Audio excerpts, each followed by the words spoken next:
Opa, hoje é 2 de agosto, vou fazer um registro aqui desse livro, Uma Voz Profética na Amazônia, Dom Moacir Grecht, de Sebastião Ferrarini. Aqui para vocês verem, né, o livro, para quando quiserem adquirir, deve ter em alguma livraria aqui em Rio Branco, né, ali perto da catedral, suponho que tenha. E o livro, né, o autor eu não conheço, tá vendo? Mas ele escreveu muito bem escrito, é um livro de alta qualidade, mas eu não sei quem é, Sebastião Ferrarini, né?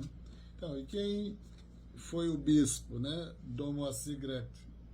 Ele exerceu sua atividade aqui na igreja do Acre Purus, de 1972 a 1998, 26 anos, né, de intensas atividades, né, aqui no Acre.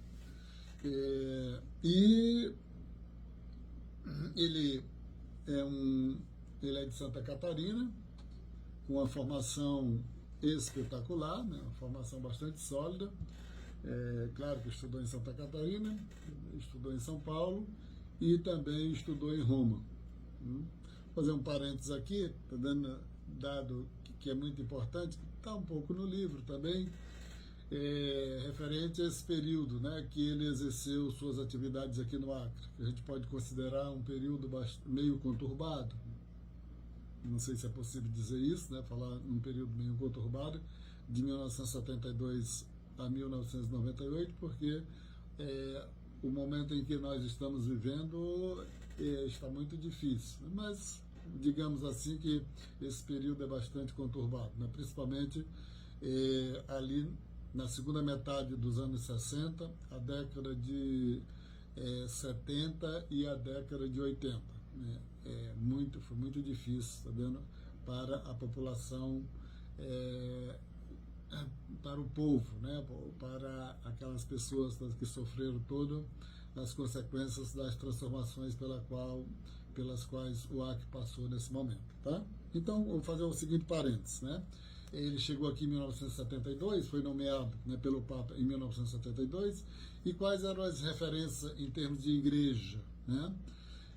Naquele período ali de 1972?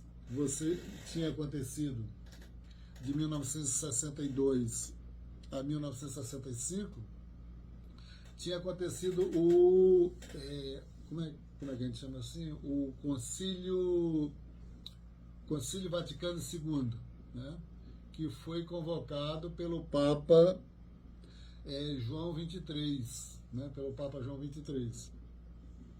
E o Concílio Vaticano II, né? Tipo uma assembleia, né, da Igreja Católica, para tentar redirecionar, para tentar refletir sobre o papel da Igreja, né, e o seu trabalho. Então, foi convocado, né, o Concílio Vaticano II, em cima de alguns pilares que você tinha naquele momento, tá? Principalmente a questão da uma ideia de renovação mais adaptação, ou seja, tentar se adequar aos novos tempos, né, mas manter, tá dando um pouco dos princípios gerais, né, e da tradição da própria igreja, né. Outra coisa que estava muito que refletiu um pouco, né, o descenso da igreja naquele momento, tá? Tentar se atualizar, né, o mundo a situação do mundo, né, que passava naquele momento, a Guerra Fria, tá vendo? Certa, vamos dizer assim, tensão, né, entre os países, tá vendo? E os países mais dependentes, de certa forma, não tinham muita possibilidade, opções, né, de ter uma escolha própria, né? Então a igreja procurava, tá vendo, se adaptar às grandes questões, né, do mundo, as questões sociais, as questões políticas, né, e as próprias questões religiosas naquela época, tá?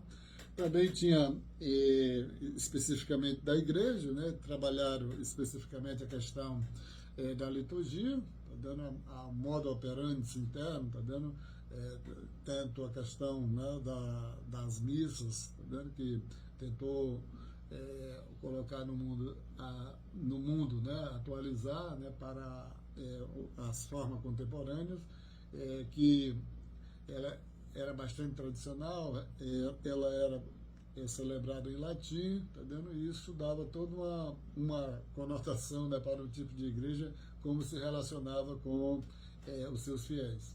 Depois disso, tá vendo? Além disso, o concílio era um concílio ecumênico, né, que se preocupava muito com a questão do diálogo, né, interreligioso com outras denominações religiosas. Tá?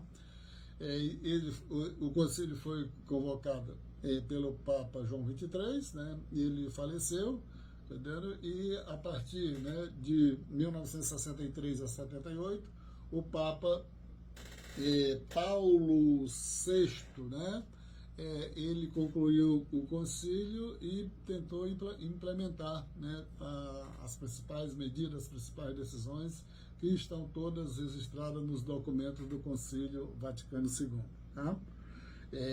O próprio Papa, né, Paulo VI, tem algumas encíclicas, né, realmente a encíclica importantíssima, né, que refletia a Igreja naquele momento, e principalmente a discussão acumulada no Concílio Vaticano II. Né?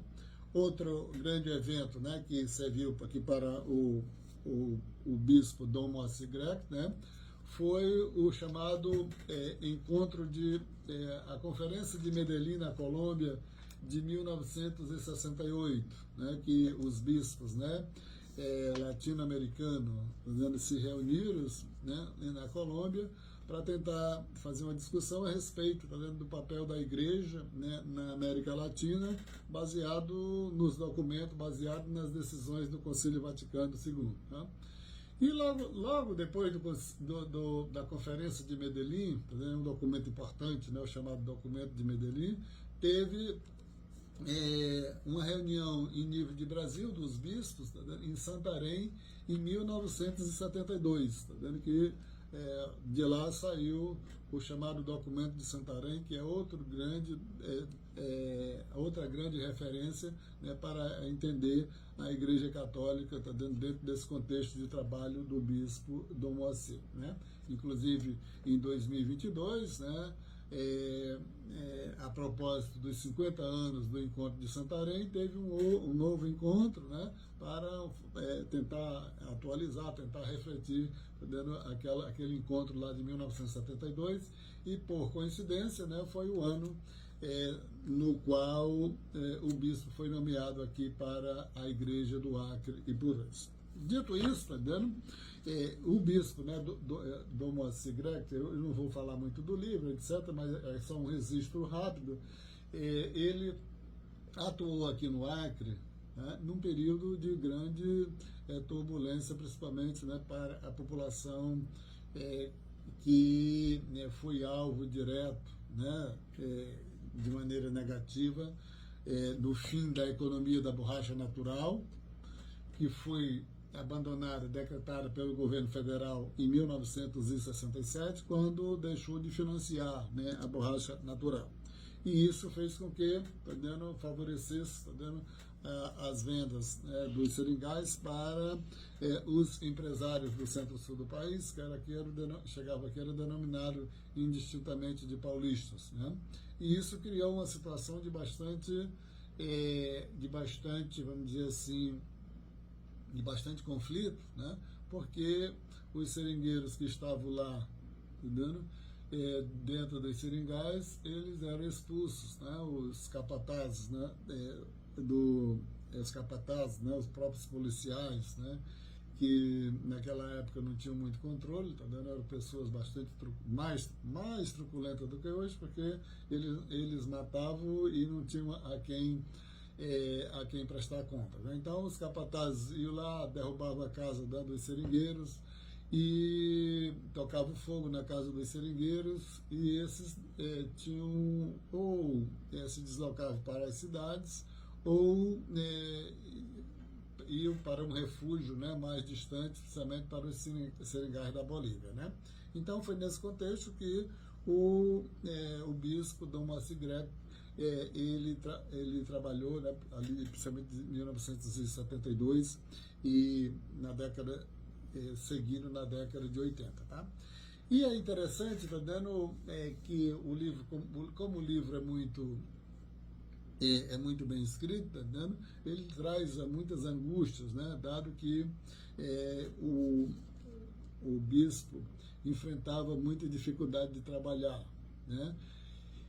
Porque ele, além de enfrentar, ele trabalhou parte, né, desses 26 anos, foi na ditadura militar, ele enfrentava, né, o exército, a polícia, né, do Estado, que também trabalhava, né, em prol, né, da ditadura, enfrentava os políticos, né, que ali, né, vinha da Arena, depois o PDS, etc., tá dando? E hoje estão todos em torno do PP, né, do Partido Progressista, né? Quem não tem um familiar ou quem não tem um amigo que veio da Arena, que passou pelo PDS e que hoje não está nos progressistas, né? Então, isso, de certa forma, né, forma o caldo, né, político, né, que dava sustentação à ditadura militar. E como, basicamente, você tinha esse suporte, né, forte, né, no campo da política, né, no campo das instituições, e os fazendeiros todos contras, né, além disso, você tinha dentro da igreja, né, tem essa discussão dentro da igreja, e ele sofria bastante a oposição, né, dos próprios membros da igreja. Tá? E aí, ele, tá dando, como ele conseguiu, né, de certa forma, mesmo dentro dessas dificuldades, tá dando, ele enfrentar, tá dando, todos esses obstáculos a partir, tá dando, dos sustentáculos, né, do Concílio Vaticano, do documento de Medellín, do documento de Santarém, tá, que um pouco orientava, tá dando de uma coisa tateando, tá dando sem muita, vamos dizer assim, inicialmente, tá dando sem muita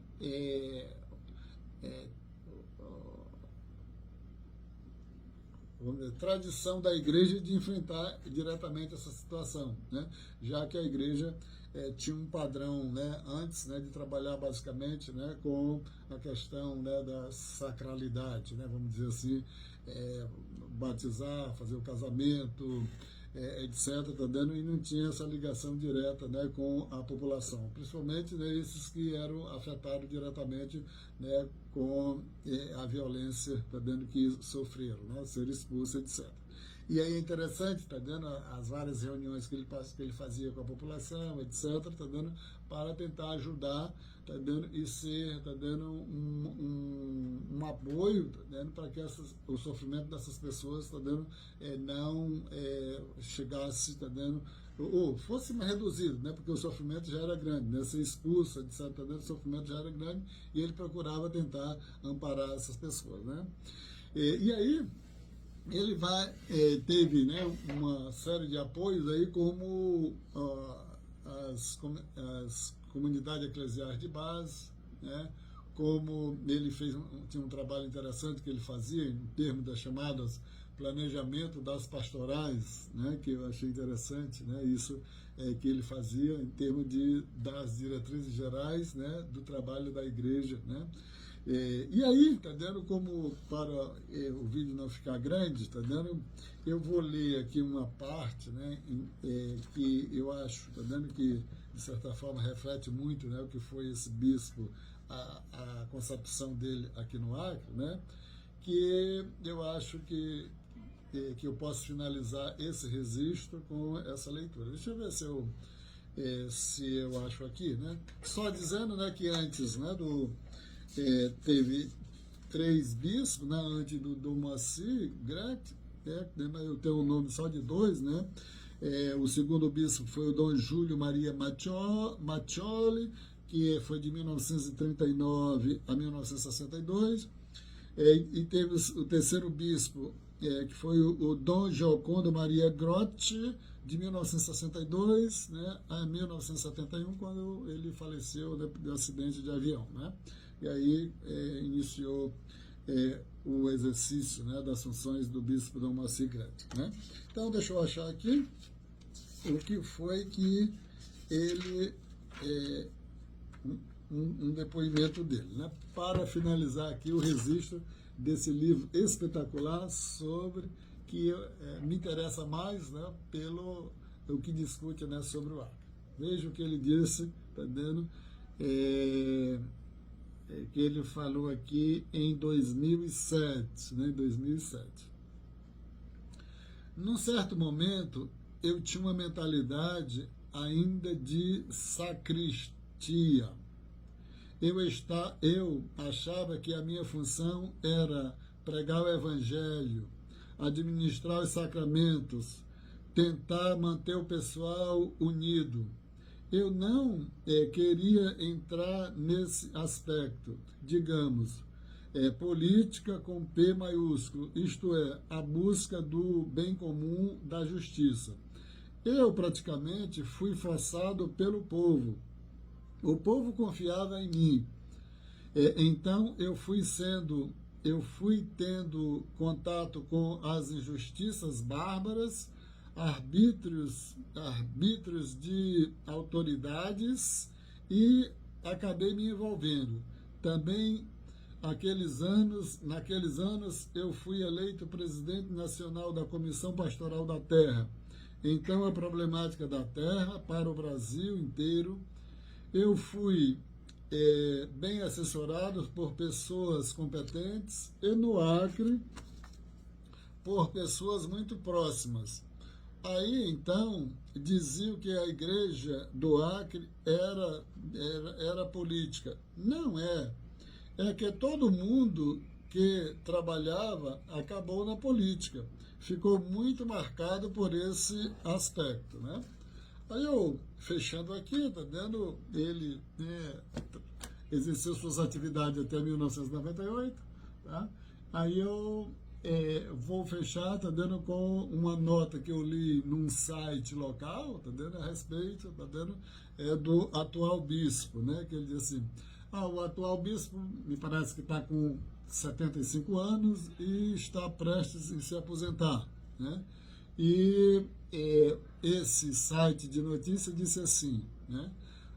O bispo, né, o Dom Joaquim, tá vendo? Ele acabou com aquela, tirou a política de dentro da igreja, né? E disse assim, a cruz de Dom Joaquim é pesada, né? Ele tirou toda a política de dentro da igreja. Eu não quero fazer nenhum julgamento a respeito, tá vendo, do que o bispo faz e do que o bispo fez, tá vendo? Mas eu achei essa nota, tá vendo, como contraposição ao que eu li sobre o bispo Dom Moacir Gretchen, tá vendo? Eu não sou daqui de Rio Branco, tá vendo? Eu sou de Chapuri e não trabalhava, né? Não tinha ligação, né, direta com as atividades do bispo, mas eu achei uma coisa fantástica para nós entendermos, tá vendo, o Acre nesse período, tá vendo, no qual ele exerceu suas atividades aqui, tá vendo, de 1972 a 1978. É uma leitura, tá vendo, que para todo mundo que é acriano e hoje é meio alienado, né, do que existe, tá vendo, é uma leitura imprescindível. Tá? Então, queria fazer esse registro desse livro